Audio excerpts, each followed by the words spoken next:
All right. Hello, my name is Bruce Becker, and I'm the president of FoodQuest TQ. We are a small risk management company that's located in Frederick, Maryland. We've intentionally kept the invitation list to this webinar short because we are recording it, but we did want representatives of the food industry here to ask questions during the 10-minute question and answer session. So please understand you're not only representing yourself, your company, but your whole industry. And so thank you all for being here. We're going to try not to mute things. If you wanted to mute yourself, that's fine. And if things get a little out of control, I'll mute it from here. But so far, it sounds like everyone's doing well. So let's get started. First off, I would like to introduce you to Dr. Josephine Head from Head Consultancy, who is joining us from the UK. Head Consultancy works exclusively with the European food industry, and we were fortunate enough to make her acquaintance many months ago as we began exploring together the horse gate issue, which was the industrial scale problem of adding horse meat to ground beef in the UK, in Europe. So Joe, please take over for your message to the folks. Well, thank you very much for introducing me and the opportunity this presents. We actually got together, or I found you guys back in October last year before the horse situation arose. I'm very keen to look for new innovative tools that are going to help challenge the status quo and move the industry forwards, and I believe very strongly that this is a key part of that objective. So I'm here today with Bruce and John Ignacio, who's the Chief Science Officer of FoodQuest TQ. As Bruce has mentioned, we were contacted by, well, I don't think he did actually. One of the things he possibly meant to mention was that part of this initiative, we were contacted by one of Europe's largest retailers to conduct a study of food fraud in Europe involving beef supply and horse meat. And this whole series intends to grow from that. Basically, this is a direct result of that initiative. We've been working on this since March of this year, I believe, and together we've learned an enormous amount about food fraud, but the one thing that has particularly impressed and surprised us the most is how little we really understood about the problem. And at the moment, the industry is scratching its head, hiding behind more audits and DNA testing and not really knowing which direction to go in. So that's what we're intending to do, is provide them a solution to actually be able to go there just as a collective rather than just as individuals. So a big part of today's webinar is to begin the process of sharing what we know with you, and just, if not more importantly, determine what we don't know about the issue of food fraud to mitigate the issues going forward. The additional priority for us is to seek your input about what we can and should be doing to curb the problem and mitigate the risks. We're never going to stop it, but we can do an awful lot more about it. Thirdly, but not least, we want to take what we collectively learn and do something about it. It's quite sickening to look at what's being spoken about. Think like a criminal is one suggestion, but suggestions as to how to actually go there are sincerely lacking. So today begins the first in a series of 4. The first one is going to address the scope and nature of the problem across a number of the most hard-hit food commodity lines. The second one will involve the detection of food fraudsters and the specific food fraud countermeasures we can take to prevent food fraud. The third will address the nature and role of food fraud assessments along the supply chain if we're going to curb the food fraud issue. The fourth and final webinar, which is the one I'm most excited about, because I've been privy to all of the above up till now, is bringing together all of these ideas and any other ideas we receive from you and any others in the industry on a solution to the problem. I'm scrolling down. The interactive sessions work like this. We're going to break up the hour session into 2 blocks of 20 minutes. So we give you a presentation dealing with different aspects of food fraud. At the end of each of those, we stop for 10 minutes to take observations, comments and questions from all of you guys. We consider these discussions to be the meat and potatoes of the webinar because it allows all participants to share information. We have only 10 minutes in that process, so we need to ask everyone to be concise and focused in your observations if at all possible. We'll try our best to answer any questions you may have during those 10-minute sessions. And if for any reason we don't get to a question or give you a good enough answer, you will have all our contact information to call us or drop us an email. There's going to be also a blog that you can reach us on as well. I'd like to introduce my like-minded John Hnacio, a scientist like myself. He is the Chief Science Officer at FoodQuest and has many years' experience in risk management. In the first half of his career with the US government, John was heavily involved in the safety and security of nuclear weapons and spent significant time in the US, Russian Federation, Europe and South America working to reduce global risk posed by nuclear weapons, something you wouldn't necessarily associate with food fraud, but unfortunately we're talking on very parallel lines. John is a former Deputy Federal Marshal, worked with the FBI, Secret Service and US intelligence community, foreign governments to understand and fight criminal activities, including the investigation of fraudulent activities involving nuclear materials. John's contact information appears here, and if you've got any questions after the webinar, John has asked me to tell you to please call him. So thanks again for this opportunity. I'm very much looking forward to these sessions. It's always good to know what you don't know as well as what you do know. So let's get the session started. So back to you, John. Thank you, Joe. First of all, hello, everybody. And I want to thank Joe for that introduction. Before I begin, I want to just, emphasize what Bruce told you earlier. What we'd like to do is follow the Chatham House rules in this webinar. This means that any of the personal comments or observations or ideas that anyone shares with us during this session are not attributable to any single person and stay within the confines of the webinar. And the most important thing for us is candor so that we can do our job the best way. And so we wanted to ask everybody to please honor that approach. Now we're on slide 7, Bruce. And we're going to cover 5 things today. First of all, it's a lot of information, so please bear with me if it feels like a fire hose. I will try and be as clear and concise as I can and cover these things, but as I said earlier, please just give me a call or write me an email, and I will try and answer any questions that you have about the material.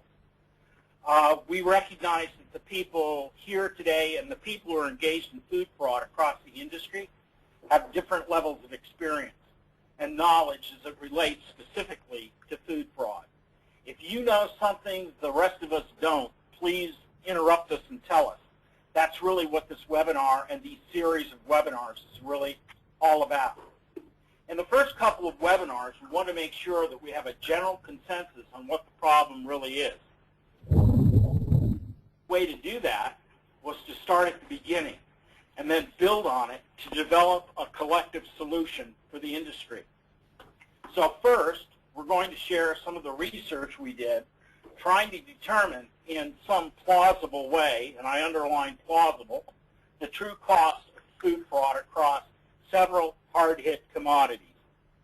Second, we're going to talk a bit about the enemy, so to speak, in this case, the bad guys who commit food fraud. Third, we're going to share with you some of the different means and methods. In other words, what the bad guys actually do to commit food fraud. Fourth, and perhaps more important than anything else, we're going to try and get a handle on the highest risk areas for food fraud by commodity type and location on the production chain. What that does is it allows us to really focus our limited resources on those areas of highest risk. And last but not least, we're going to see how the information we covered today will set the basis for the next webinar. Okay, we're on slide 8, Bruce. By the end of today's session, all of us should share the same knowledge base on the topic of food fraud. And the idea here is that what we want you to be able to do is take this information and structure the information in the context of your own company. So this is food for thought that you'll take with you before the next webinar, which will be on September 4th, where we'll go into countermeasures. You'll have an idea for the true cost of food fraud based on the available data. You'll get a feeling for who commits food fraud and how they think. Fifth, we're going to spend some time talking about the criminal enterprise, or as most of us know it, organized crime, as the major factor in industrial scale food fraud. So there's a big difference between petty shysters taking advantage of, a small opportunity to commit food fraud versus the organized kind.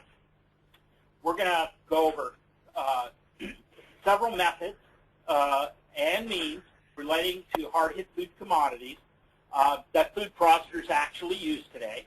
We're going to end today's session with perhaps the most important thing of all, which is an overall assessment of food fraud that's going to show you where to focus the limited resources based on the best scientific analysis we could do given the anecdotal, and I underscore anecdotal nature of the food fraud problem. We're on slide 9. In trying to pull the industry together, we have the opportunity to talk in general terms about the food fraud problem with a whole bunch of people. In most cases, they greeted us with interest and really expressed the need and desire to come up with new ways to combat food fraud. So we were very pleased the vast majority of folks felt that way. But there were a few serious skeptics out there. And I'm going to talk just about that for a second because it's so important to understand how some people are thinking about this problem. In some cases, we talked to people who said, listen, we've already conducted our own internal risk assessments of food fraud, and we're already asking all of the right questions, and we're taking all the actions necessary to prevent food fraud. Well, we found that kind of interesting because if we're already doing that, we really shouldn't have a food fraud problem. And then we were startled when we started seeing the numbers and the loss numbers from food fraud. Somehow that didn't match up. And of course, the bottom line to me as a scientist in all this is I don't think we're asking the right questions of the right people at the right place. And I think that's the answer in a nutshell to the food fraud problem. The skeptics really wanted us to go one step further. They wanted us to provide them with the names of people they could arrest. That's kind of really hard to do from the outside in when you're not working for the food company and if your responsibilities aren't around food fraud. Just an extremely difficult thing to do. However, one of the major things that we'll be talking about in webinar number 2 is actionable intelligence and how we might be able to actually help them with this problem by providing a broad array of intelligence information relating to food fraud that can be used to actually do things to prevent it. So that'll be an exciting topic next time on the 4th when we get together. Now, slide number 10, reports on the scope of the food fraud problem. First, I'm going to be very honest with you as a scientist. All of the information I looked out there on, food fraud costs this much or it costs this much per commodity chain and everything else was not science-based. No solid statistical or economic basis at all for it. In fact, most of the major studies we came across really dodged the issue by entirely just making up numbers. Of course, that's not a very, very good thing to do when you're trying to understand a problem and, more importantly, solve it. So a big challenge for us is finding the information we need to make rational judgments on the whole issue of food fraud. Most of the studies we looked at were based on metaphor rather than analogy. And metaphor is the thing that the politicians say when they don't really know what they're talking about. They say things like, hey, listen, we've got to put the brakes on inflation, even though, you know, a macroeconomy has absolutely nothing to do with the parts of a car. Not a very scientific way to think or to talk about problems. Analogy, on the other hand, is totally different because it's based on scientific extrapolation, like solid statistical modeling. And I wanted to make the point from our end, our objective is to do this in a defensible scientific way. That's what we believe the food fraud problem needs to have. Now, most of our experience in food fraud comes from companies that have been publicly had, and so they're newspaper articles. To add to our lack of knowledge about the food fraud problem is the serious problem of underreporting. Who out there is willing to turn themselves in as being the victim of food fraud, or worse, actually committing it? Not very many people. So you can be sure that everything you've read about food fraud is probably underestimated. Finally, and certainly not least, is the fact that the government is not helping us solve this problem. From rulemaking to inspection to enforcement, they are not on top of this issue. It seems the government prefers to leave the hard solutions to us in the food industry. So a very, very important kind of base. So in order to beat food fraud, we need to do a better job of scientifically studying, understanding, and doing something different to combat the problem. If we're talking about the $1 billion of losses every year, we got to figure a way to cut those losses. Now, I'm going to run through very quickly some slides to show you and demonstrate how difficult it really is to come up with numbers on food fraud. A lot of this information is based on small-scale studies that are then extrapolated to cover a whole industry. And there's a lot of, I guess you could call it, nebulous territory involved when you begin to extrapolate at these levels. But nonetheless, here are the starting numbers, and the numbers that we developed in each case. You see this little red deal down here? We developed it. It was kind of like going to grade school, where I had to develop a, deal with a very complex word problem and show my teacher that I knew what I was talking about. I developed an algorithm, basically, to come up with a number for each commodity. It's scientific, but the base information needs improvement. So it's a start.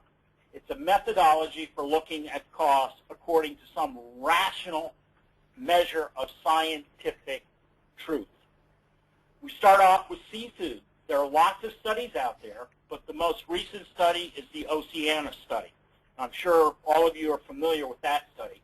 Based on their statistical sampling of a relatively small number, 33% of the fish that Americans eat is mislabeled. So when you think you're getting, red snapper, you're not. When you think you're eating tuna, you're probably eating, treated tilapia. Tilapia replaces lobster. Lots and lots of food fraud going on at some specific locations along the food supply chain that I'll talk about. But the bottom line for fish using our analysis is about $1.06 billion per year. And what we were coming up with in these numbers is what we know is actually taking place. And the numbers tell us what's taking place. Most people will tell you that the number is much, much higher. But this is the number we could defend. And we'll be happy to share with you these algorithms on how we have made determinations about the true value of food fraud. Olive oil. Tom Mueller wrote a great book on the sublime and the scandalous about the world of olive oil. According to him, 70% of all the extra virgin olive oil sold out there is mislabeled, which is a huge number.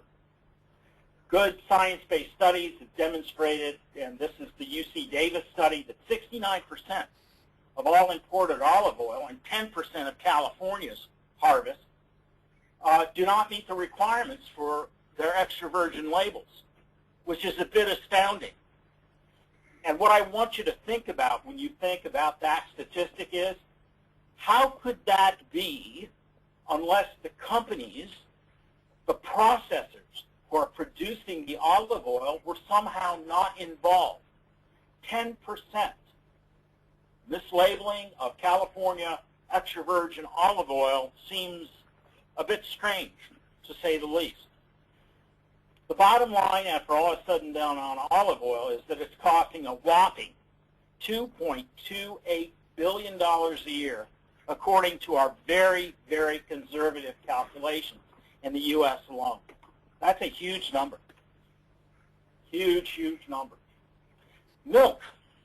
There's almost no information on milk, and yet we hear anecdotally through news accounts all over the world that milk is one of the most commonly cut with water, and then we add additive proteins like melamine or pseudoproteins like melamine to increase what it looks like. We add clouding agents and thickeners.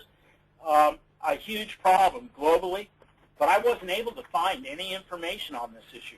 It's not talked about very much. It's based on anecdotal news reports. It's a liquid product, but our conclusion, based on the best numbers we can get, is that milk fraud in Canada, in the United States alone, is a $680 million loss for the industry, which again is really, really seems like a small number, but it's probably much higher than that. This is what we can defend. Honey fraud. Honey fraud, Americans eat a lot of honey, and most of it comes from China. And Asian honey is frequently tainted with heavy metals and antibiotics. In fact, almost all of the stuff tested is above those levels. But based on available data, in the U.S. alone, honey costs about $500 million a year. Now, this is definitely a global problem. It doesn't just affect the United States, but those were the numbers that we could find. And they dealt with the United States. So you can extrapolate to Europe or other portions of the world based on this number. A lot of people eat honey. Rice fraud. Rice is the most consumed food staple in the world. 77.3 per capita percent of the world and Asia represents rice. It's a huge issue. But we were only able to find some limited information on rice, and it was the basmati rice scandal in Europe of a couple of years ago that we used to come up with a number just in Europe of rice fraud. And that number was a really startling low number of $0.383 $100 million per year in Europe. Now, it's much larger when you consider Asia and those other numbers, but again, we were shooting for the most conservative number that we could find in order to give us a scientific idea of how big the problem really is. We're on now slide 16, Bruce. And you Europeans consume half of the milk chocolate in the world. That's why the Europeans are so sweet. They eat a lot of chocolate. But data on milk chocolate fraud is really, really hard to find. Suffice it to say that underreporting is probably a huge issue here, given the fact that some of the world's largest producers are under fire, and I mean a lot of public fire, for what consumers are calling fake chocolate. And fake chocolate is made by cutting cocoa butter with vegetable oil during the processing phase. And they're not, they're putting little small labels on it saying, we've cut the cocoa butter with vegetable oil, but it's, raising the wrath of the consumer because they think, we shouldn't be adding vegetable oil to our stuff and then selling it as regular milk chocolate. Our conclusion, based on the very meager data available, is that milk chocolate fraud, not including cocoa bean and cocoa liqueur production, is at least $240 million a year, at least. Very small number, but the only number that we could justify scientifically. finally, we tried to crack the nut with hamburger. And we did this because of the experience in Europe and Horsegate, where we had industrial scale fraud with basically horse meat being used as a filler and then sold as beef. A very, very huge problem, a problem that really represents industrial scale fraud, and a lot of lessons to be learned from Horsegate for sure. To deduce a meaningful number, we actually had to go right down to the level of the beef patty, and we used the hamburger sandwich, which, you know, is a global phenomenon. Everybody likes a hamburger sandwich. Well, in the United States alone, we eat 40 billion hamburgers a year. That's a huge number. And every hamburger has about 1/3 pound of minced or ground beef associated with it. So what we did is we looked at the price per pound of beef on average, and we said 1/3 of a pound is, you know, worth so much, and then we did the math. And what we found is, wow, the opportunity for food fraud around beef is huge. And it was about a $1.6 billion per year estimate of food fraud having to do with hamburger sandwiches. It doesn't have to do with, you know, cut meats or anything else. This is strictly trying to get an angle on it from the minced beef problem, where most of the fraud occurs. Okay.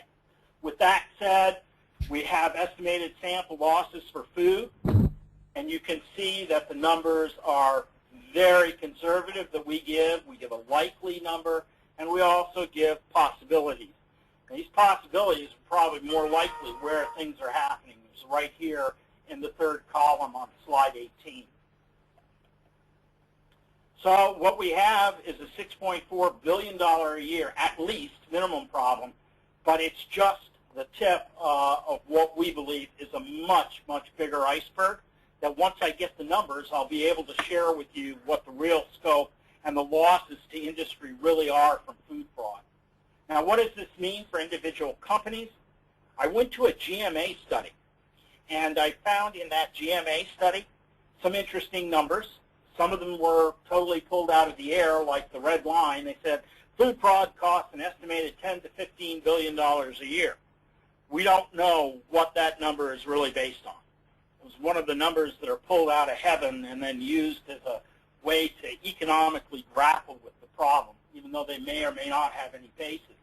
So, but what the GMA study does for the first time, it tells us what a serious incident of food fraud can cost us. It says that $40 million per incident for a medium to small company that's truly the victim of food fraud. But when it jumps up to a large company, that little 60 million jumps to 400 million, which means that it is something that we have to pay attention to. We've got to lower these numbers in order, you know, to cut our losses. The conclusion of this session is, hey, this stuff is really expensive. It's not just that people were talking about it, but it really, truly is a huge loss factor for the industry. Now, what I'm going to do is, Bruce, can we quit at this point and see if there are any questions? And then I'll run through the last two sections. Last section. Yeah, you didn't want to go to the next because it wasn't time for questions, but if you want to, please unmute your... It's easier to see what the questions are at this point, and then get a feel from the audience, and then I will go on to who commits it. Alrighty. Any questions so far? I think my main question was answered. I was asking who are these losses hitting the most? Is it you just looking at companies, or more generally how they're hitting the economy? Well, actually both.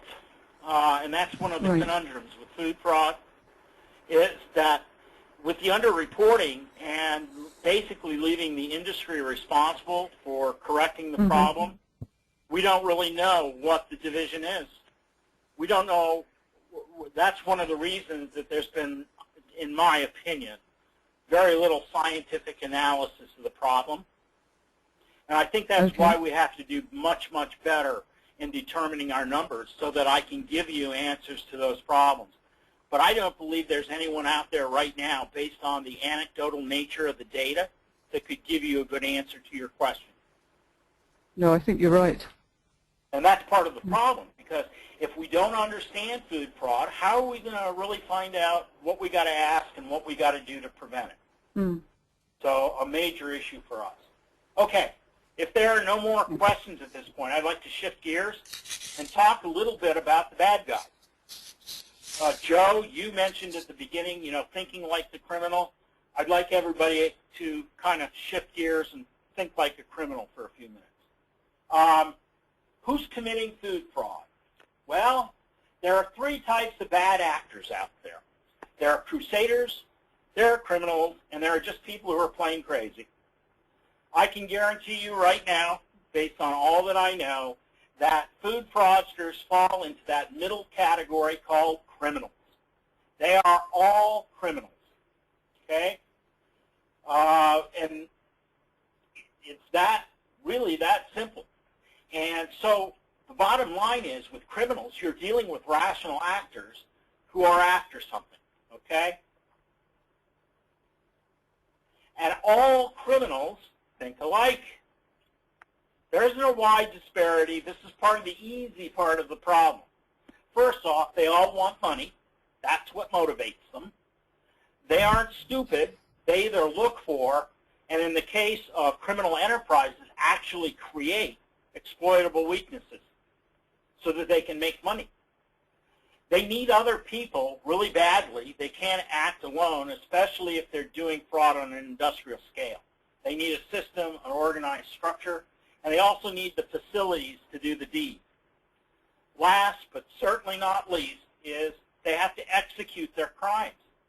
They generally use stealth for the reason that they don't want to get caught, especially if they're organized, because it represents a long-term revenue, illicit revenue stream to the criminal enterprise. So they're going to try and avoid getting caught. So this is the way they think. Now, when you look at the questions we're currently asking about food fraud across all those commodity lines, you got to ask yourself, are we really asking the right questions based on what the criminals think, and just as importantly, what they're going to do in real terms, specific terms? And I think you'll find very quickly the answer is no, we're not currently doing that. We're not doing it. The questions are too hard. So, two types of criminal actors engaged in food fraud. One is the criminal enterprise, or as we more commonly know it, organized crime. They use economic and physical intimidation to do their job. Large companies are frequently, I say may, but I'm going to tell you on the call, they're frequently complicit in the crime. It's like the fake chocolate analogy that I gave you earlier. We're purposely adding the vegetable oils to cut the cocoa butter, and we're selling it, and we're a large company that's in business. So we're our worst known enemy in some cases. And in these types of criminal enterprises, employees are always complicit. They're involved in it, okay? On the petty fraud side, which is really, we consider to be a small part of the food fraud problem, they will use physical intimidation. They're very professional in what they do. They follow the same way you think. This one includes gangs. Luckily, gangs don't frequently get involved in food fraud. And in this case, employees may or may not be complicit. It depends on the specific opportunity. So these are the types of criminal actors who engage in food fraud. What is a criminal enterprise? I use the FBI's definition here, but Europol and others use the same definition. You can see the key words in the red: a formalized structure, primary motivation is money, use of actual or threatened violence, they corrupt public officials, and they use graft and extortion to accomplish their objectives. Now, what those 5 factors tell us is, hey, if you're doing food fraud on an industrial scale, you're dealing with a criminal enterprise. you're not dealing with a petty shyster. That there's one huge lesson that comes out of this research is that we may not be focusing our attention on the most significant threat, which is the criminal enterprise, not the petty shyster. So, what are some of the important differences between the two? Well, The Godfather is probably, the movie, is probably as good a model as any to understand the power of the criminal enterprise. And all of us have seen that movie. They're long-term, highly organized, solidarity among the group, very strong and very consistent leadership. They make oaths, life oaths to be criminals, and they use physical intimidation, payoffs, and bribes, graft and corruption, reaching the highest levels of organization. But petty crime is different, usually done by a few individuals who simply see a moment of opportunity. That's the kind of petty fraud we see. They just see one opportunity, and it's spontaneous, and they take advantage of it. Even shysters have a code of conduct, which is basically, and it doesn't work very well for us on the other side of the receiving end of the food fraud problem, is because they agree not to rat on each other. Okay? That's the code of conduct if you're a criminal. Small criminal groups, the leadership is transitory. They don't use force unless they get caught red-handed mostly, and they don't have any of the means necessary to apply coordinated economic leverage. So the bottom line is these guys are not capable of doing industrial-scale food fraud. And yet, if you look at the questions we're currently asking, almost all of those questions focus on these guys. They don't focus on the much harder, tougher question of organized crime. Conclusion, pretty clear. If food fraud losses are between $6 to $15 billion a year on whoever you talk about, who's more involved, petty shysters or the criminal enterprise? It's our conclusion based on the anecdotal evidence with a lot of indicators that it's bigger, that it is in fact criminal enterprises that are conducting these activities, especially when you look at Horsegate in Europe, olive oil, honey, and milk, and melamine. I mean, it all tells us this is an organized criminal enterprise where we need to focus our new attention. In the next webinar, what I will do is I will spend some time talking about ways to fight this problem. And if there's one thing I want to leave the audience with is, based on our analysis, there are very, very significant things that we could be doing and should be doing that can make a huge impact on reducing the losses associated with food fraud. And here are 7 examples. I'm going to go into detail of examples during the next webinar. And with that, I'd like to ask if folks have any questions at this point, and before I jump into means and methods.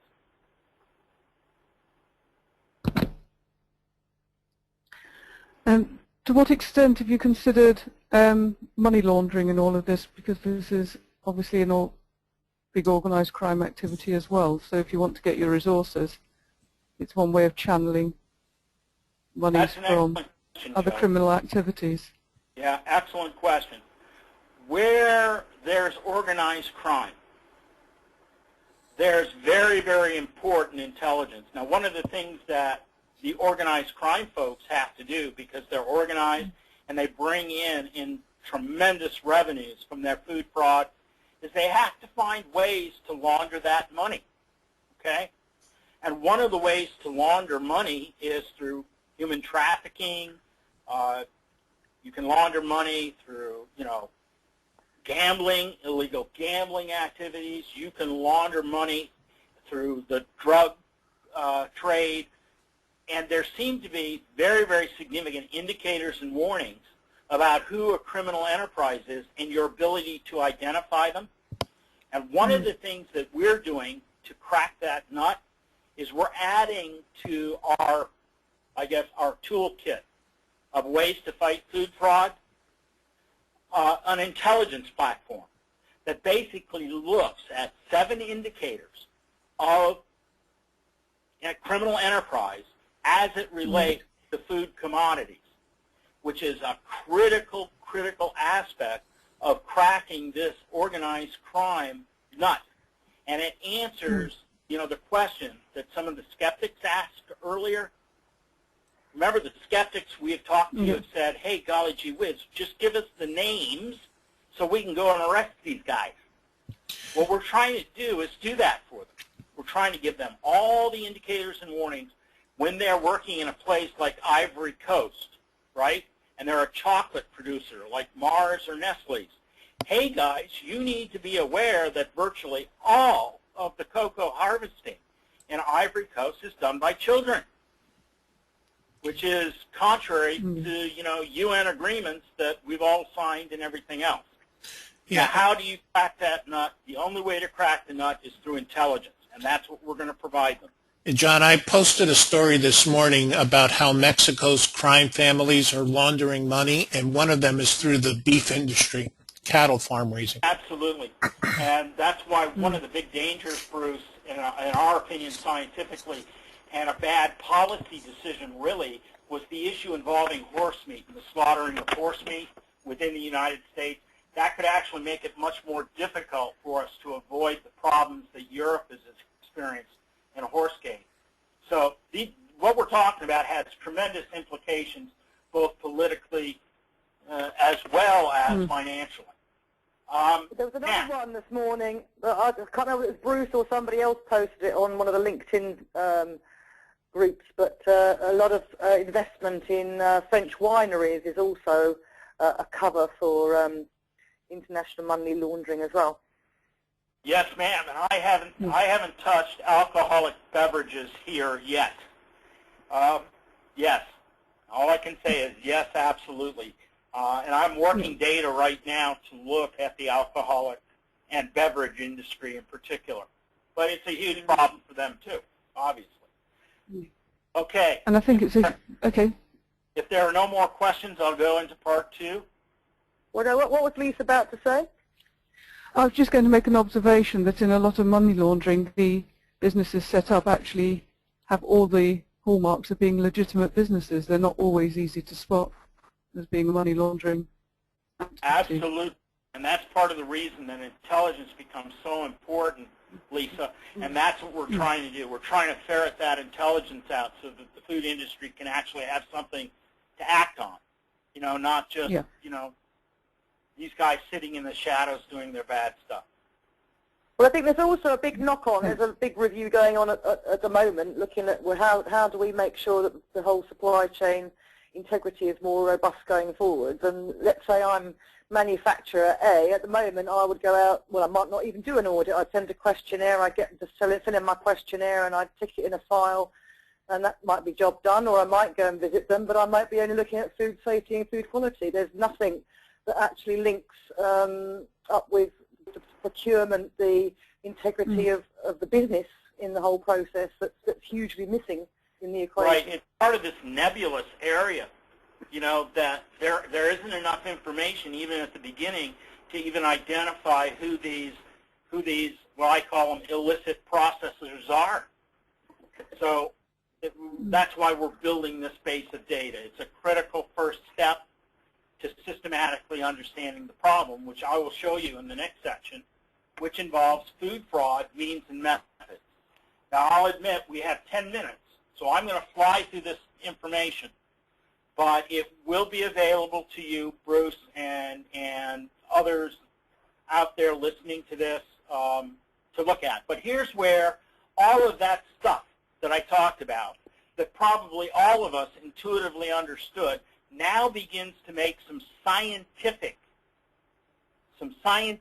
meaning associated with it. And I think it's about the way you think of the problem that's so important.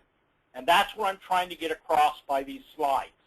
So let's go through this, and it's designed to give a framework for doing a threat assessment. Okay? So, for example, we have three things that the bad guy does, and this is called in law enforcement the MO, or mode of operation, or modus operandi of a criminal. First of all, they look for means and different ways that the job can be done, and then they choose the specific things they're going to do. So it's not a very hard concept, but it's a critical concept if we are going to defeat the food fraudster. So keep this in mind as I go through the rest of the slides very quickly. Now, what we've done in slide number 12 is, you can see I've taken across horizontally across the top column all of the different food commodities that are most hard hit by food fraud.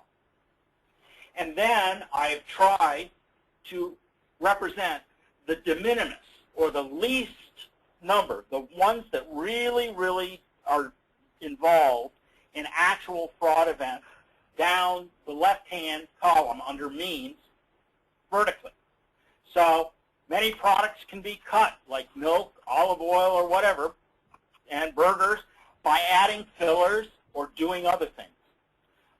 Adding fillers is a big one. Adding sugars, honey is a huge one here, and juices, we add sugars.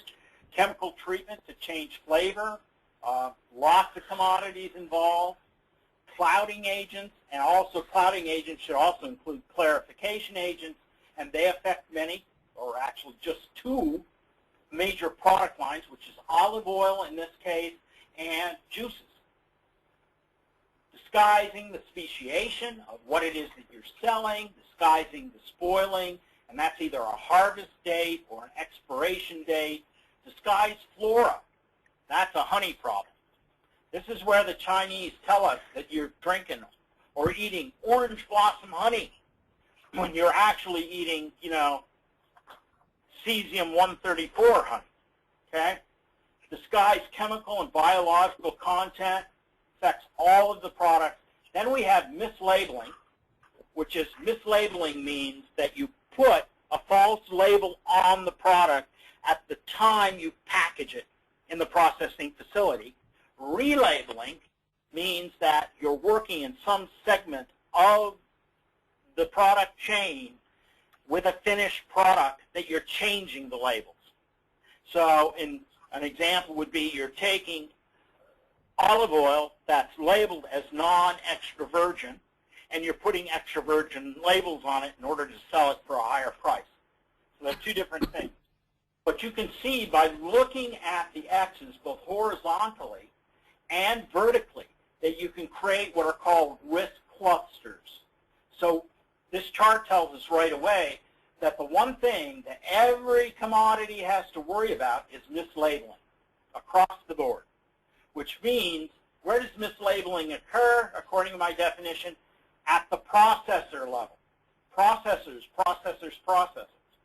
The second most serious one is chemical treatment. It affects olive oil, milk, honey, juices, and it goes down the list.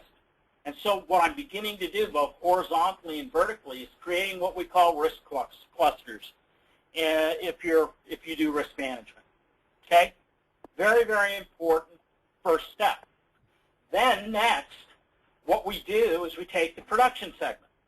I want to know what the means are, what the affected commodities are, and I want to know at what point along the production segment is it happening. Now I want you to all look at one thing. Look at the number of X's vertically and horizontally. And if you look vertically under processor, look what we find. Isn't that amazing? That shows us that if we really want to make a dent in food fraud, we want to ask the right questions of the right people who are processors. That's where the problem is. That's where the question should be. That's where we should be focusing the vast majority of our resources. The next thing is, if you go through, and we have a series of slides. I'm not going to go through them all, but I will go through a couple of these just to give you an idea. We have seafood, for example. I've listed the means in the second column. These are the things that you can do to conduct fraud for seafood. And if, as you go through this information for us, everybody who's participating, We need you to add anything you can think of. But we think this is the complete list. We believe this is the only way that you can commit seafood fraud is through those means, based on our scientific analysis. Okay? And then we say, okay, we know what the means are, but what are the methods? How are they going to do it? Well, if they're going to chemically treat a product like seafood, they have to use coloring and flavoring agents. So one of the first things you ask questions about is coloring and flavoring. When you're at the processor, okay? And now you know exactly where to focus your question for the biggest bang for the buck, which is what the food business is all about. Disguising speciation. I can tell you the #1 way to disguise speciation in food is by freezing the product and then taking the product, frozen product, and putting it into upline processing. You're losing billions of dollars right there. Every year that's being done. That's done at processing facilities. Not to say that we don't have some other problems with food that I'll get to in a minute. Disguising spoilage, disguising the origin. You know, Chilean sea bass, right? Caught in the Potomac. Not very delightful thought, but it's happening. Okay? And all of the other things. Let's take a look at olive oil. Cutting is the big thing here. And I have all of the oils that they would use to do it. And, you know, one of the reasons that avocado oil isn't there is because it's too expensive. It would cost them too much money to use avocado oil if they're cutting. Okay? And you can deduce certain scientific characteristics out of this data. Here's milk. And if, by the way, this is a global problem, but if you really like your milk, consider what they do in India. They combine oil, urea, detergent, caustic soda, sugar, salt, and skim milk powder to produce whole milk that they serve over there. It's not very pleasant, and it is a huge problem. Next and last but not least is honey.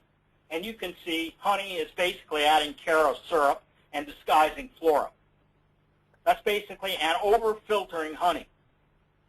And, of course, the way you can determine whether honey is real or not is by the pollen count that's in the final product. And when you test, remember what the numbers were. Honey on the shelf, what you're finding is there's no pollen in it. It means it's been so filtered for coloration that it's not pure honey. It's Karo syrup mixed with maybe a touch of that. We have the same thing for rice that you can look at, and we have the time. We also have milk chocolate, which is a huge problem. And again, this goes back to the processor. And we have rice, okay, and we finally have beef. Okay? I think those charts give you the idea.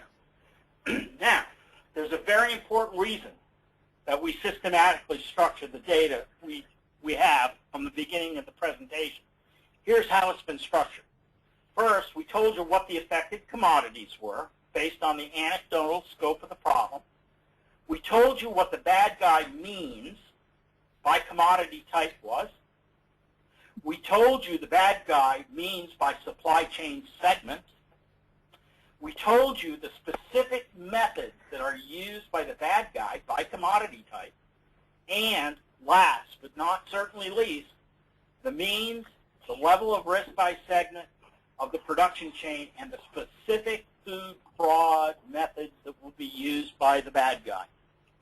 The question is, how can we put all of that information together in some structured way that guides us to the next step, which is looking at countermeasures? And so we end our presentation today with the following meatball chart, which, by the way, is the most important part of the presentation. So like at the wedding of Cana, we saved the best wine for last, okay? We structure the data so you can do some pretty remarkable things with it in terms of really looking realistically at food fraud. We tell you what needs to be protected, why it needs to be protected, and what it specifically needs to be protected against, which is fundamentally what you have to do before you begin the process of looking at food fraud.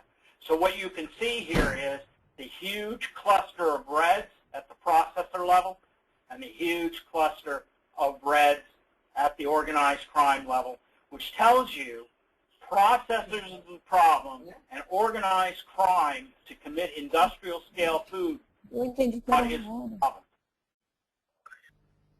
And that's the end of my presentation. It's now 12 noon. Are there any questions before I talk a little bit about the next session? Well, I'd just like to say that that chart in itself is quite startling, because you've analysed it all systematically, and when you've done that, it actually looks quite simple.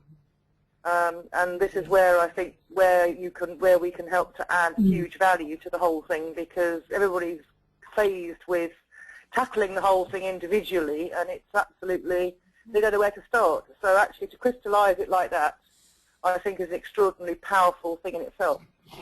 Yeah, I think the value here, and the only value of this session, is really to create a structure, a way that all of us can look at the food fraud problem, regardless of what commodities we sell or our location on the production chain. What we can use is common lingo. You know, it's a systematic structure that we can all share.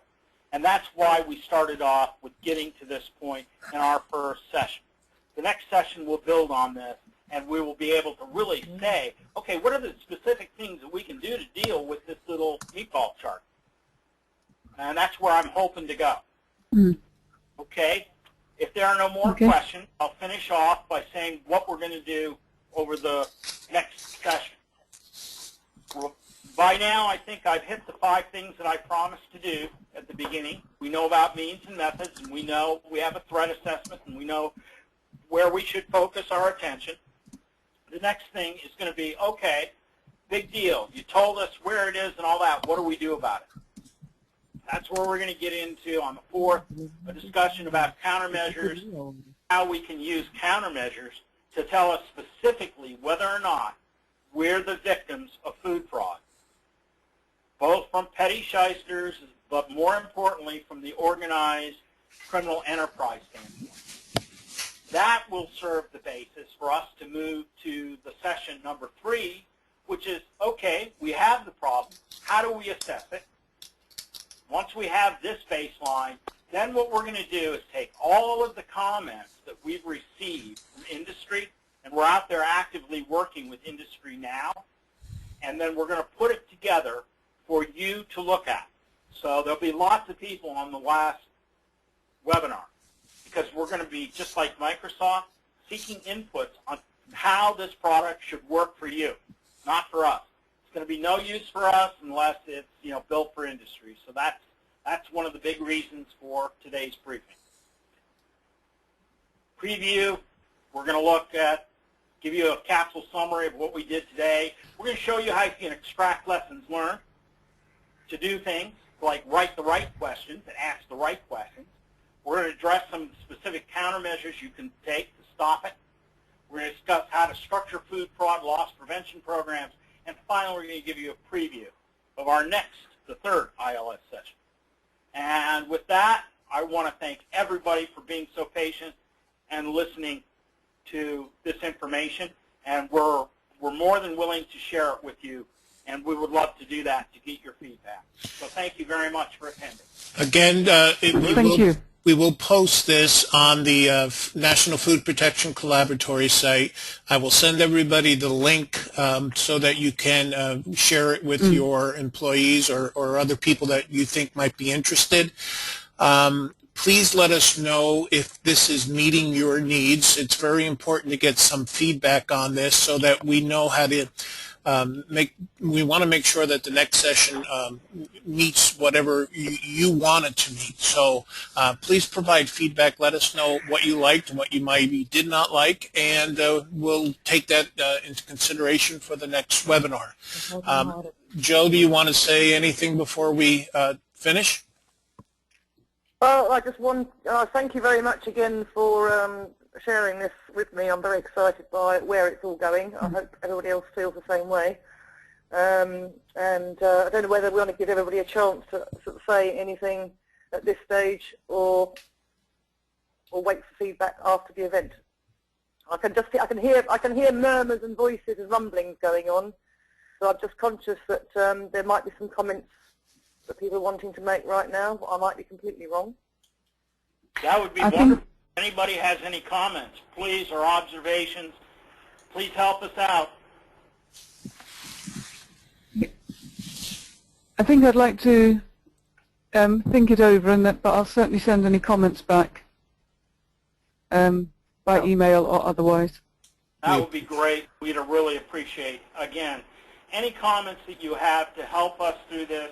Our job is to actually build something that makes a difference for the industry, and that's why we're running this series of webinars with small groups, kind of the leading edge of the problem. We're willing to confront a really tough issue. So thank you very much.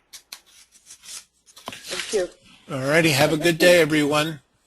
Have a good day, everybody.